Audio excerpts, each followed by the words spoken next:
La France est à bout de souffle. Le royaume est ruiné, la dette écrase l'État. Le peuple gronde. Face à la crise, le roi Louis XVI convoque les États généraux en mai 1789. Une assemblée qui réunit les trois ordres, le clergé, la noblesse et le tiers-État. Mais rapidement, les députés du tiers-État représentant l'immense majorité de la population se rebellent. Le 17 juin, ils se proclament Assemblée nationale.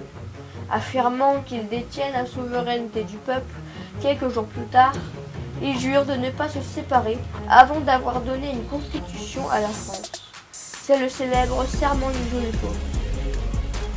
Le royaume tremble. Le 14 juillet 1789, le peuple de Paris prend la Bastille, prison et symbole de l'absolutisme royal. L'événement marque le début de la Révolution. Très vite, l'agitation s'étend dans les campagnes. C'est la grande peur. Pour calmer les esprits, dans la nuit du 4 août, l'Assemblée abolit les privilèges féodaux. Quelques semaines plus tard, en août 1789, naît un texte fondateur, la Déclaration des droits de l'homme et du citoyen. Pour la première fois, la liberté, l'égalité et la souveraineté de la nation sont proclamées.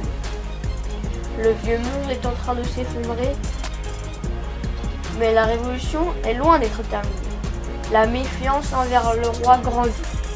En 1791, Louis XVI tente de fuir le pays lors de la fuite de Varennes. Arrêté et ramené à Paris, il perd la confiance du peuple. 2 ans plus tard, en 1792, la monarchie est abolie et la République proclamée. La France entre alors dans une ère tourmentée. En janvier 1793, Louis XVI est jugé puis exécuté. L'Europe entière est choquée. Choqué. La jeune République est menacée de toutes parts. Guerre étrangère, révolte interne, sabotage. Le comité du salut public, mené par Robespierre et d'autres révolutionnaires, prend alors contrôle. C'est le début de la terreur.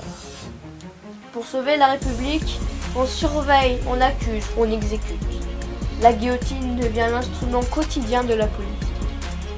Des milliers de personnes sont condamnées, parfois sur simple soupçon. La révolution naît au nom de la liberté, semble s'être enfermée dans la violence.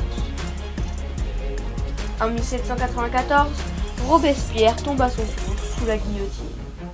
La terreur prend fin. Peu à peu, une stabilité fragile s'installe. La France n'est plus un royaume. Elle est définitivement entrée dans l'ère moderne. De nouveaux dirigeants émergent, dont un certain Napoléon Bonaparte, qui mettra fin à la Révolution tout en diffusant ses idées terroristes à travers l'Europe.